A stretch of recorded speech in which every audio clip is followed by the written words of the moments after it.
गुरु नानक देव जी ने सिख धर्म की नींव रखी। गुरु अंगद देव जी ने हुक्म मानने का बल बख्शिया। गुरु अमरदास जी ने जात प्रथा खत्म की। गुरु रामदास जी ने मंदिर की उसारी। सिख का घर भावें छोटा है लेकिन गुरुद्वारे का गुंबद हमेशा वड्डा ही रहेगा। गुरु अर्जन देव जी शांति की मूर्त।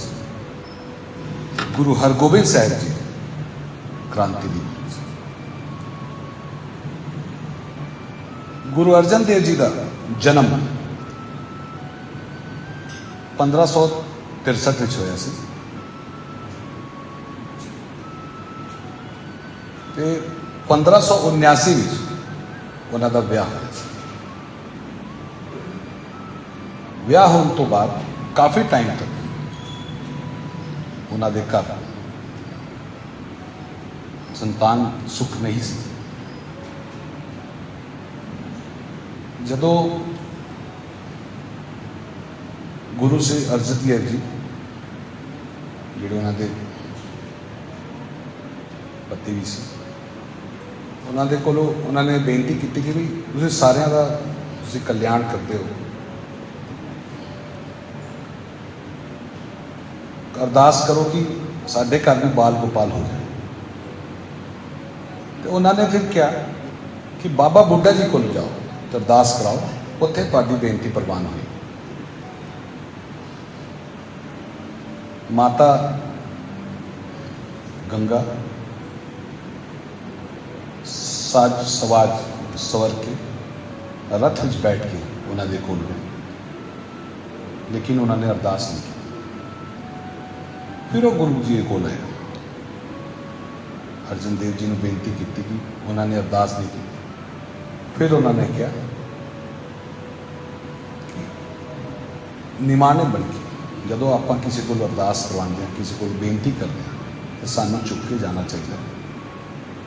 फिर वो नंगे पैर मिस्से प्रसादे का लंगर बना के उन्होंने को लैके गए।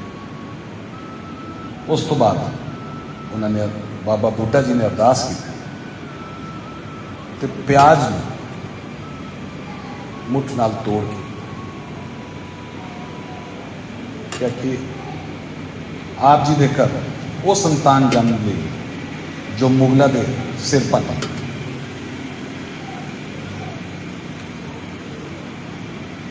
1595 में गुरु हरगोबिंद साहब का प्रकाश होया तो 1606 में उन्होंने गुरगद्दी संभाली। गुरु अर्जन देव जी की शहादत तो बाद फिर अकाल तख्त की संरचना की।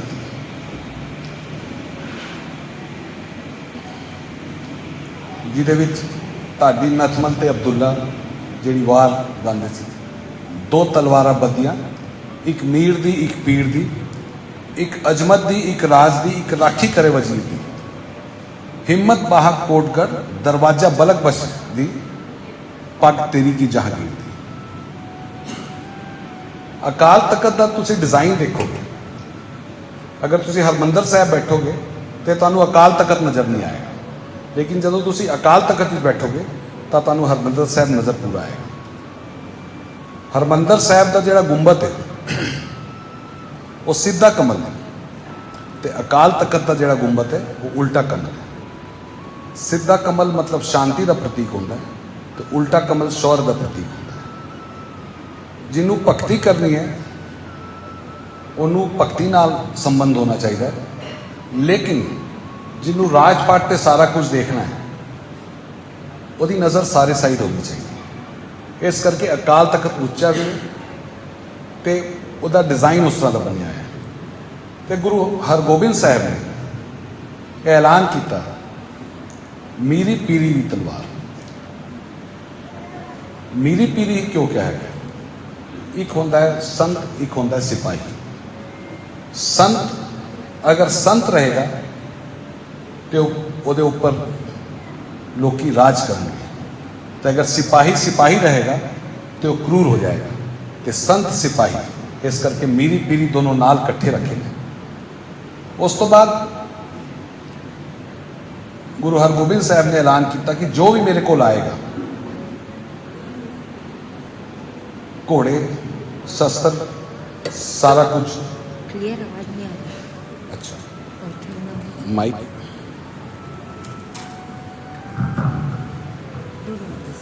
Full clear. जो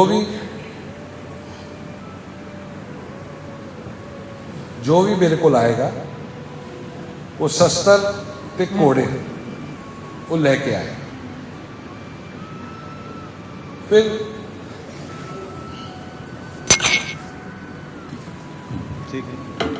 गुरु हरगोबिंद साहब जी का विआह उन्होंने 3 विआह संपन्न हुए तो उन्होंने 5 संताना सी। भाई गुरदित्ता जी, अनिल राय, अटल राय, सूरजमल, बीबी वीरो ते तेग बहादुर। उन्होंने 4 जंगा लड़िया सी, एक अमृतसर, एक जलंधर, एक मेराज की लड़ी सी जिहड़ा सेनापति लाला बेग दे नाल, ते एक करतारपुर की जंग हुई सी जिहड़ी वो पैंदे खान दे नाल लड़ी सी, जिहदे विच गुरु तेग बहादुर का लगभग मिला सी। किसी शायर ने बड़े कमाल की गल कही है, मैं हा तेग कट ले तेग तू भी, एक तो नहीं कट ले 100 तेगा, मैनू लगवा है तेग बहादुरी का, मेरी शावे नहीं सकते होते। मैं ते जमदिया तेगा की शाह मारी, मेरे प्यो ने पवनिया 2 तेगा, ओदी तेग च तेरी तेग निकली, लखा लहू दी ताली होतेगा। उस तो बाद जहांगीर नू चंदू भड़का भी रहा सी, ते क्योंकि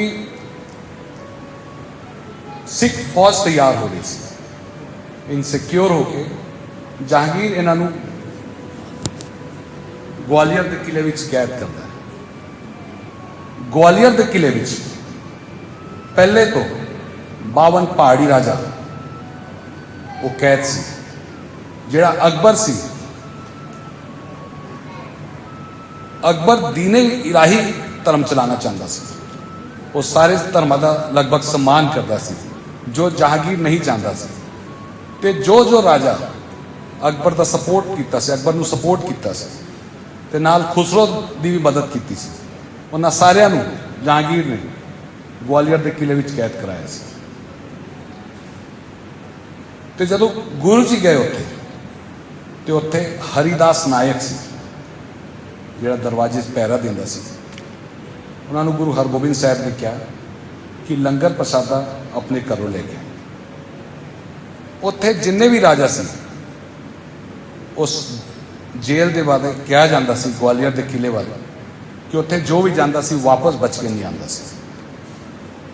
उन्होंने नाश्ते विच, उन्होंने रोटी विच पोस्ट मिला के दी जाती सी ताकि सारे नशे च हो जाए तो वो सारे धीरे धीरे करके मर जाए।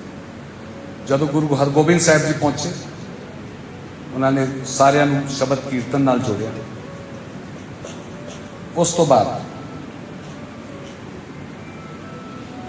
बाबा बुड्ढा जी ने जिहड़ी अज हरमंदर साहब ते गुरुद्वारे परिक्रमा होंदी है, अंमृतसर तो संगत जाती सी, किले की परिक्रमा करती सी, जिहड़े अज भी साडे इत्थे वही रियाज चली आ रही। फिर साई मियाँ मीर की मुकाफलत हुई।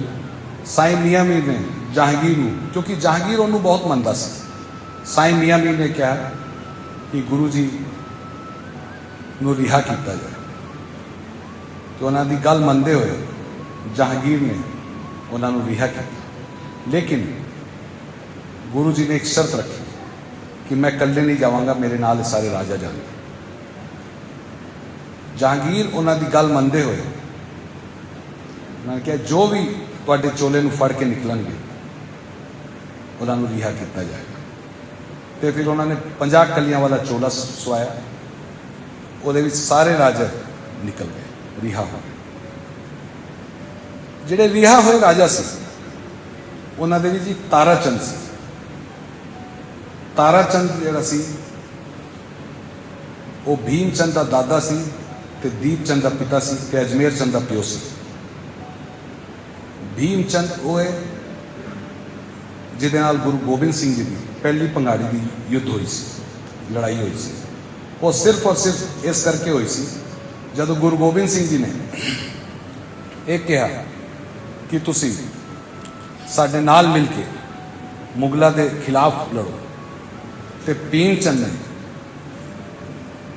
ਮਨਾ ਕਰ ਦਿੱਤਾ, ਬੋਲੇ ਕਿ ਤੁਹਾਡੇ ਨਾਲ ਛੋਟੀ ਜਾਤਾਂ ਦੇ ਲੋਕ ਨੇ, ਅਸੀਂ ਇਸ ਤਰ੍ਹਾਂ ਨਹੀਂ ਕਰ ਸਕਦੇ।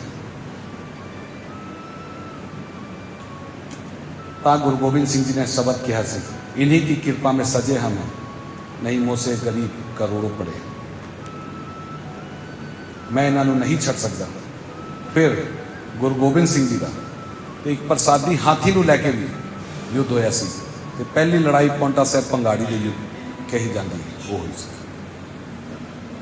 उस तो बाद जदों गुरु जी रिहा होए फिर जहांगीर दे नाल उन्हां दे संबंध चंगे हो गए सी। जदों कश्मीर वो गए शालीमार बाग में, शालीमार बाग में दोनों के तंबू लगे हुए सी। एक साइड जहांगीर का तंबू लगे हुआ सी, एक साइड गुरु हरगोबिंद साहब जी का तंबू लगे हुए सी। ते नूर जहां उन्होंने बेगम जहांगीर दी, जिन्होंने जेबोनिशा कहा जाता है, जो अफजल खान की वोटी सी, जहांगीर ने अफजल खान का कतल करके नूर जहां नाल ब्याह कर लिया सी। जब नूर जहां कहती है जहांगीर नूं कि तुसी बादशाह हो लेकिन तुहाडे कोल ते कोई नहीं आ रहा, सामने गुरु हरगोबिंद साहब जी का तंबू लग्या है, उत्थे सारे जा रहे हैं, बोले मैं दुनिया का बादशाह, वो दीन दुनिया का बादशाह है। फिर नूर जहां ने अपनी इच्छा जाहिर की कि मैं गुरु जी को मिल के आवां, उन्होंने मत्था टेक के आवां।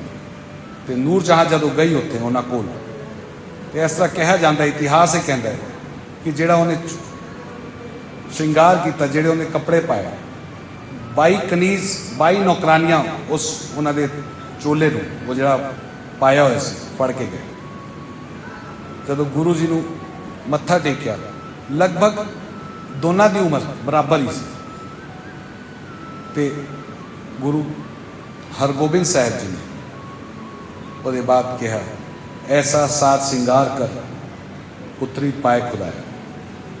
अगर श्रृंगार ही करना है तो मन का श्रृंगार करो, जो रब मिले, बाहरी श्रृंगार नाल कुछ नहीं मिलना। उस तो बाद नूर जहां ने उस पोशाक को नहीं पाया, फिर उस तो बाद अथरू गिर गिर के रो के फिर वापस जहांगीर को गए। गुरु हरगोबिंद साहब जी ने लगभग 48 साल 8 महीने 15 दिन गुरुगद्दी संभाली। जदों उन्होंने चोला त्यागया, उस टाइम गद्दी अपने बेटे नूं, किसी बेटे नूं नहीं, ते नाल गुरु तेग बहादुर जी ने दी, क्योंकि वो उस टाइम भगती विच लीन सी। उन्होंने पतालपुरी विच अपना चोला त्यागया ते अपनी गद्दी उन्होंने अपने पोतरे बाबा गुरदित्ता जी के बेटे ने सौंप के फिर गए। साडे इतिहास विच, साडे गुरुआं दे इतिहास विच सिर्फ और सिर्फ गुरु तेग बहादुर ही ने जिन्होंने गद्दी अपने हाथ नाल नहीं ली। गुरु हरकिशन साहब जी बोल के गए कि बाबा बसे ग्राम बेकाले, तो उस 3 महीने बाद फिर उन्होंने गद्दी मिली। बाकी सारे गुरुआं ने अपनी अपनी गद्दी सौंप के गए। उस तो बाद गुरु जी का जिहड़ा संदेश अज भी असीं उस संदेश को अगर मनते हैं, मीरी पीरी सब तो वड्डी गल है अपने शरीर को मजबूत रखना चाहिए। शरीर को मजबूत रखने वास्ते अपने आप को एक्सरसाइज करना, योगा करना या जो भी तुसी कर सकते, क्योंकि अगर शरीर मजबूत नहीं रहेगा तो कुछ मजबूत नहीं रहेगा। इस तरह बोलिया जाता है ना कि अगर तुहाडे कोल बहुत पैसा है लेकिन तुसी पैसे दे नाल ये सोच रहे हो कि वो पैसा तुहाडी तकलीफ विच काम आएगा, तो तुहानू तकलीफ जरूर होएगी। और अगर तुहाडे कोल पैसा है तो तुसी ये सोच रहे हो कि वो पैसे नू मैं चंगे काम चलावांगा ਤੇ ਉਹ ਪੈਸੇ ਨਾਲ ਮੈਂ ਕਿਰਤ ਕਰਾਂਗਾ ਤੇ ਤੁਹਾਨੂੰ ਕਦੀ ਤਕਲੀਫ ਨਹੀਂ ਹੋਏਗੀ। ਤੇ ਮੈਂ ਇਹ ਕਹਿਣਾ ਚਾਹੁੰਦਾ ਆਪਣੇ ਛੋਟੇ ਜਿਹੇ ਬੋਲ ਵਿੱਚ ਕਿ ਆਪਣੇ ਸਰੀਰ ਦਾ ਧਿਆਨ ਰੱਖੇ, ਗੁਰੂ ਘਰ ਨਾਲ ਜੁੜੇ, ਬਾਣੀ ਨਾਲ ਜੁੜੇ, ਸ਼ਬਦ ਨਾਲ ਜੁੜੇ, ਕਿਉਂਕਿ ਜਿੰਨਾ ਤੁਸੀਂ ਜੁੜੋਗੇ ਉਨੀ ਤੁਸੀਂ ਆਪਣੇ ਆਪ 'ਚ ਇੰਪਰੂਵਮੈਂਟ ਲਾਓਗੇ ਤੇ ਉਨਾ ਹੀ ਜ਼ਿਆਦਾ ਇੰਪਰੂਵਮੈਂਟ ਰਹੇਗਾ। ਬਾਕੀ ਹੋਈ ਭੁੱਲਾਂ ਤੇ ਮਾਫੀ ਚਾਹੁੰਦਾ। ਵਾਹਿਗੁਰੂ ਜੀ ਕਾ ਖਾਲਸਾ,